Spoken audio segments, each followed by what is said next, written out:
Hi, my name is Marietta Mehanni, and this week's Aqua Tip, we're going to be doing a movement where we're using the wall, but we are side onto the wall. Now what we're going to do here is we're going to cross the leg over and kick the leg out to the side. The wall provides us with like a platform to brace ourselves against, but I'm going to be using this other arm to really push and pull. So the leg's going to cross over and kick out to the side, and this is what it looks like.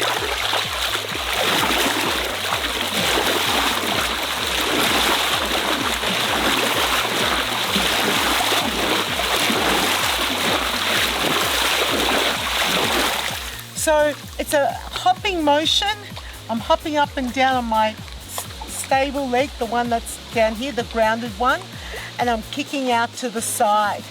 Now I can add a variation to that and cross behind and kick to the side. So remember, when the leg goes across the body, the arm goes out to the side. Here.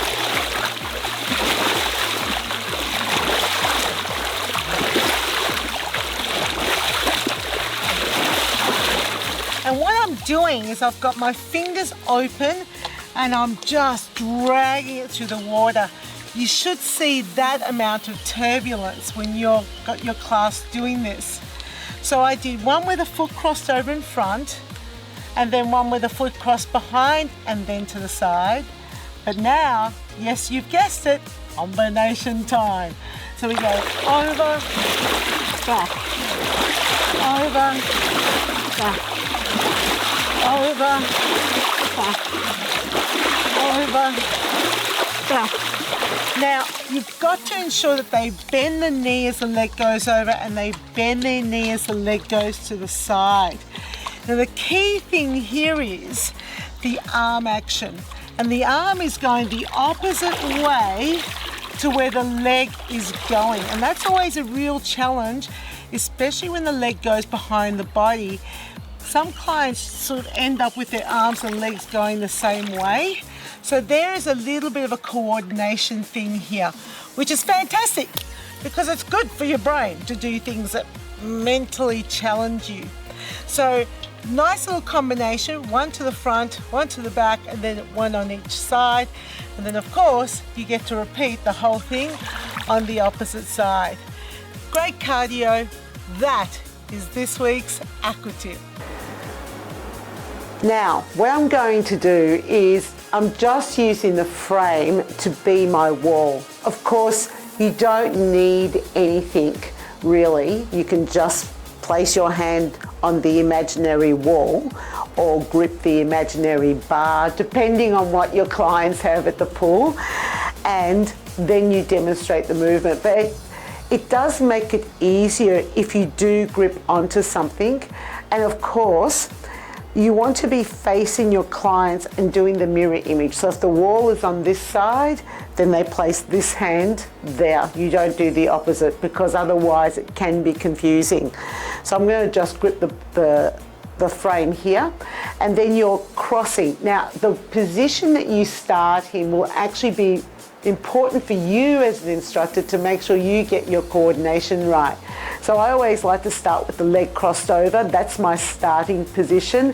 And then I'm now crossing and kicking to the side. And that's why this is really important, because it allows me to lean over.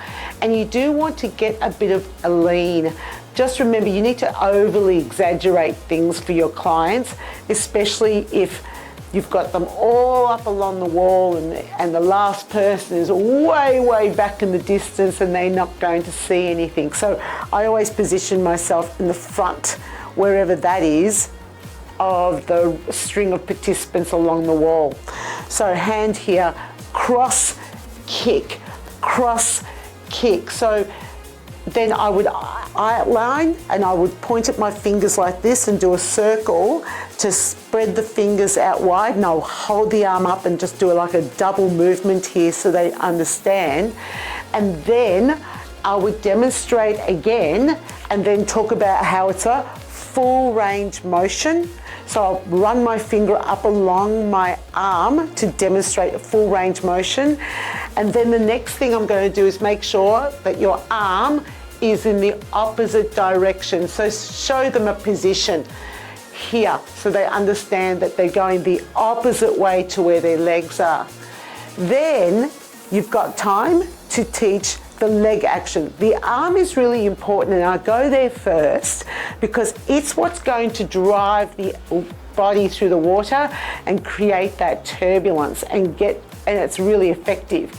Then it's all about the leg. So I would pop my hand underneath the knee and tell them to lift the leg up, push the heel down. So I also point with my hand to push the heel down and then drive out with the heel. See how I've slowed things down. So the whole thing together would look like this. Crossover and kick, crossover and kick. Make sure you've spread your fingers out nice and wide, and as you do this movement pattern, use your whole arm to sweep through the water. Now, lift the knee up before it goes over and cross over with the heel.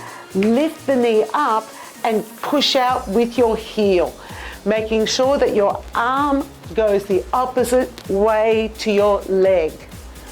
That's how I would teach that move. Now, when they take it behind their body, this is where their brain goes, huh? And you'll often see this, so they'll go here and then they'll go there, here, there, and now the arm is going the same way as the leg, and they'll stop feeling it here. So I'll say, okay, instead of crossing to the front, I want you to cross to the back, cross to the back, cross. Make sure that your arm is here when your foot crosses over. So that also helps with the coordination. And then you would add them together, right? See if you can do this, everyone. So you could say level 1, level 2, and then level 3 as being cross, out, cross behind, out. 1, 2, 3, 4. And I often count it so that they know that there's a 4-part movement. It's not unusual to see this, this, this, this. Yeah, I've seen that. Or they'll go cross, kick, go behind, and then bring it in front. But they need to kick out to the side. Surprisingly, that always surprises me how when I go one in front, one behind, that they'll miss a part of that movement. Then of course you teach the same thing on the opposite side. Never ever fear repeating yourself. Repeating yourself helps remind people about the technique, especially as when they focus on something else, they'll forget something else, if that makes sense. You know, focus on the leg, then they forget about what to do with the arms. Refer to the white water and how much turbulence you expect to see. Another little pointer I usually like to say is get your hand as far away from your body as you can. So it's a really big sweeping motion. It is a technical move and it just depends on your bandwidth, of course. And you might go, okay, I'll focus on that. I'll get really good at mentioning that in class. And then you add something else on as you get more comfortable with the movement and the technique. And then you add something else on. You know, it's a lot to take in and then try to communicate it to your class. The most important thing is that you're clear, that you do repeat your cues, okay, and also that you see that your participants have understood what you've communicated. That's more important than trying to get all these technical cues out. So I hope that you try it in class. Love to get your feedback in the comments section, and that is this week's Aqua Tip.